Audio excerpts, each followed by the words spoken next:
Kia ora, Mr Speaker. I am pleased to speak at this first reading of the Christchurch City Council Rates Validation Bill, particularly as being the only Māori MP to cover the great city of Christchurch and the district of Christchurch City Council. Sir, I support this bill, but it is regrettable that this legislation is coming through the House.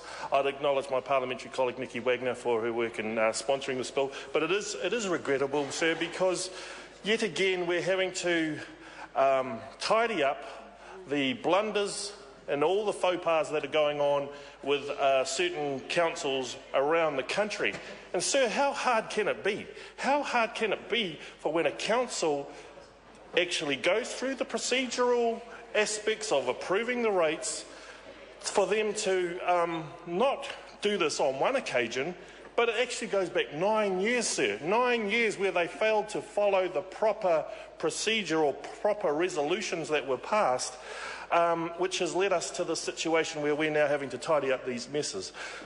So, sir, I think this is a real wake-up call for the councils around the country that they should get their act together.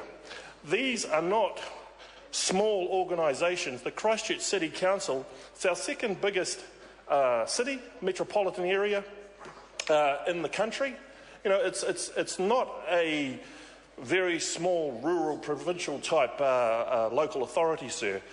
And we would expect that this council, you know, would have some smart people on board who will be actually there to make sure that at least they tick the appropriate procedural boxes when they're doing these passing resolutions to approve of rates. So, yeah, it is regrettable, sir, that we have to resort to tidy up legislation. And we should also think of the people that it has impacted upon.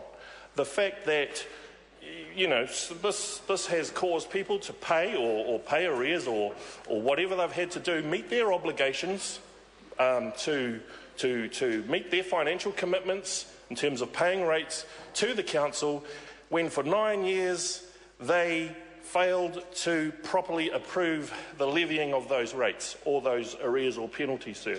So we would hope that this would be a wake-up call for the council. I'm pleased that I know the solicitor who is now involved in crafting this legislation from a very good firm, Simpson Grierson, that I used to be working for many years ago.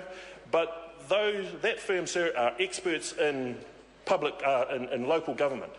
And I would hope that councils around the country would get good advice or get people that know what they're doing when they're holding these meetings to make sure that they get things procedurally right. Because as you know, sir, everything that happens in this place of Parliament, there is a tikanga. There are rules, there are procedures that we must follow. And so if it's good enough for our Parliament, it's good enough for our local authorities around the country that they get it right. And we're not talking about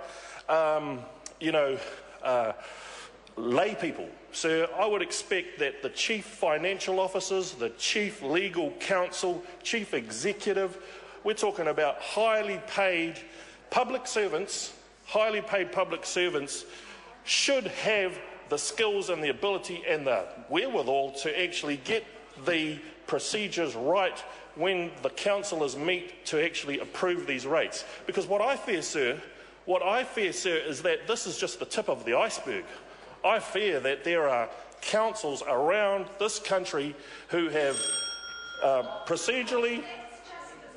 I fear this is the tip of the iceberg, because we do not want to be using more of Parliament's precious time to be fixing up the faux pas that have been conducted by incompetent staff from councils around the country.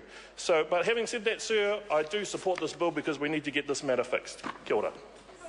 Jackie Dean. Take up section on the member who's just returned to his seat.